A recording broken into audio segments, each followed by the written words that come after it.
Bombastic side-eye, criminal offensive side-eye.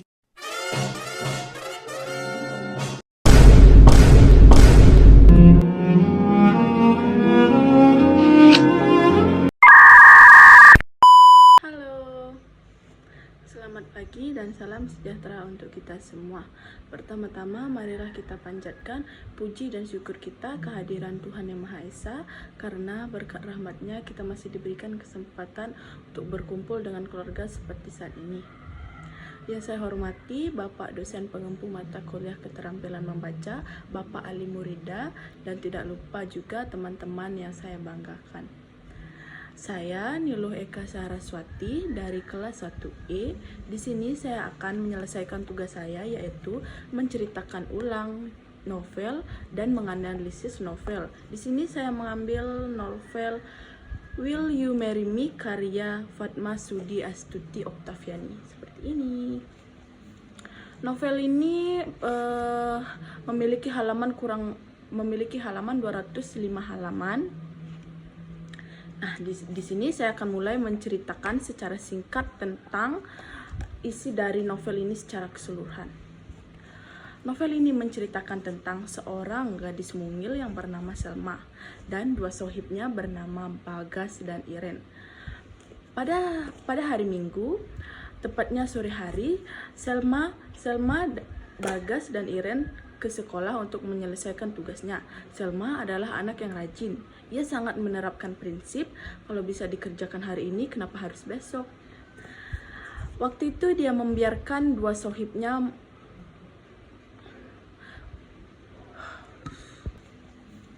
Novel ini memiliki halaman 205 halaman. Nah, di sini saya akan mulai menceritakan secara singkat tentang isi dari novel ini secara keseluruhan. Novel ini menceritakan tentang seorang gadis mungil yang bernama Selma dan dua sohibnya bernama Bagas dan Iren. Pada hari Minggu, tepatnya sore hari, Selma, Bagas dan Iren ke sekolah untuk menyelesaikan tugasnya. Selma adalah anak yang rajin. Ia sangat menerapkan prinsip, kalau bisa dikerjakan hari ini, kenapa harus besok? Waktu itu dia membiarkan dua sohib. Pada sore itu, Selma sengaja membiarkan Iren dan Bagas, sohibnya, yang berpacaran untuk menghabiskan waktu. Saat ia melihat jam, tepat pukul jam 6 sore, ia terkejut karena hari sudah mulai gelap. Ia segera keluar dari kelas. Di sekolahnya, ada seorang temannya yang bernama Anggun. Ia sering sekali menyebarkan gosip-gosip tentang kehororan sekolahnya. Setelah ia keluar dari kelas, ia tidak ada melihat satupun orang yang ada di sekolahnya. Biasanya ada satpam yang menjaga, tapi saat itu tidak ada. Ia keluar dari kelas dan ada seseorang yang memanggilnya dengan namanya. Selma, Selma. Ia pun kaget dan terkejut. Ia menoleh belakang, namun tidak ada orang. Ia pun mulai terbawa dengan ceritanya Anggun. Tapi ia terus berjalan. Kemudian seseorang memanggilnya lagi, Selma. Ia menoleh dan tidak ada satu orang pun. Tapi dia menoleh sebelah kiri, tepat di samping gerbang sekolah, ia melihat satu laki-laki misterius. Dalam hatinya ia bicara, mana mungkin laki-laki ini yang memanggilku? Kenal aja enggak. Ia terus berjalan dan tak lama kemudian ia memanggil lagi, Selma. Ia menoleh ke arah laki-laki itu. Lalu ia menghampirinya. Ada apa kamu memanggilku?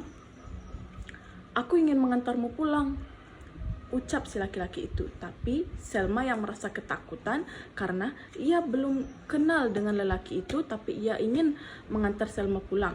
Ia berlari dan terus berlari hingga ia terjatuh dan kakinya terluka.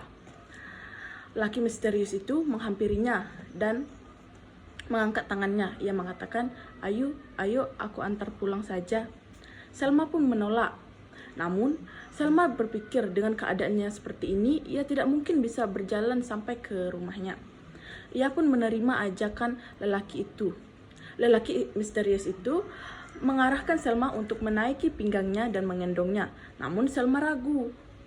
Tapi karena keadaan Selma yang seperti itu, ia menerima ajakan lelaki misterius itu dan naik ke punggungnya. Di perjalanan pulang, ia bertanya, "Siapa sih kamu sebenarnya?"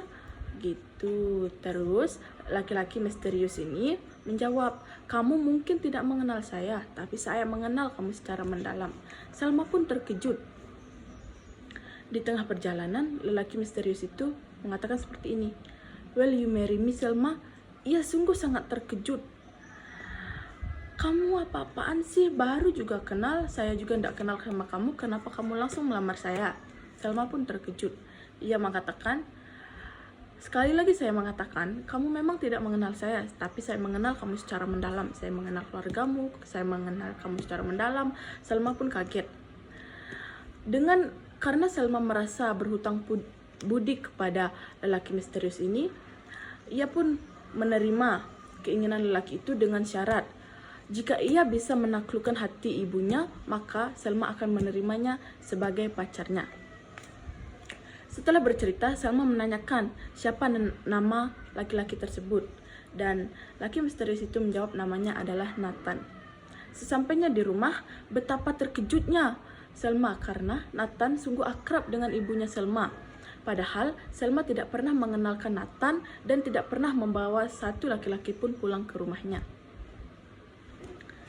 Singkat cerita, Selma menceritakan hal tersebut kepada dua sohibnya, yaitu Bagas dan Iren. Bagas dan Iren terkejut karena setahu mereka tidak ada teman yang dekat dengan mereka selain mereka berdua. Selma dan Iren sangat ragu, terutama Iren. Iren adalah sohibnya yang sudah dianggap sebagai kakaknya sendiri. Karena tidak mau Selma salah memilih pasangan, maka Iren dan Bagas merencanakan suatu rencana untuk menguji kesetiaan Nathan. Singkat cerita, pada malam itu mereka sudah merencanakan. Pada suatu kegiatan, Iren, Bagas, dan Selma pergi ke suatu tempat perbelanjaan dan mengajak Nathan. Iren membeli semua perlengkapan, semua baju, semua makanan sepuasnya dan sangat banyak jumlahnya. Selma kasihan kepada Nathan, tapi Iren ingin menguji kesabaran Nathan dan ingin menguji kesetiaan Nathan. Pada percobaan pertama, Nathan berhasil. Lalu percobaan kedua. Pada malam itu, Nathan, Iren, Bagas, dan juga Selma pergi ke sebuah acara. Dan saat Iren dan Selma pergi ke toilet, Bagas dan Nathan berada di luar toilet. Dan Bagas mulai bertanya, "Bagaimana sih kamu bisa mengenal Selma? Dan bagaimana besar cintamu kepada Selma?" Nathan menjawab, Selma adalah sosok bidadari yang sangat saya cintai. Mungkin ia tidak mengenal saya, tapi saya mengenal ia secara lebih mendalam." Singkat cerita, Bagas yang mendengar cerita tersebut ragu untuk melanjutkan misinya yang kedua. Pada saat rencana dimulai, Bagas menceritakan semuanya kepada Iren dan juga Selma. Iren dan Selma sadar dan tidak akan melanjutkan misinya yang kedua. Singkat cerita, Selma luluh akan keberanian dan keteguhan hati Nathan, dan ia menerima Nathan sebagai pacarnya dengan sepenuh hati. Mungkin sekian rangkuman singkat cerita novel Will You Marry Me dari saya. Menurut saya, kelebihan dari novel ini adalah yang pertama, cerita ringan dan mudah dipahami. Yang kedua, gaya bahasa yang menarik. Dan yang ketiga, karakter yang menarik. Dan yang keempat, rumor yang segar. Selanjutnya, kekurangan dari novel ini yaitu yang pertama, pengembangan karakter yang terbatas. Yang kedua, penyelesaian konflik yang begitu cepat. Mungkin segitu rangkuman cerita dan analisis novel dari saya. Mohon maaf jika ada salah kata atau kekurangan. Saya tutup tugas ini dengan mengucapkan selamat pagi dan terima kasih.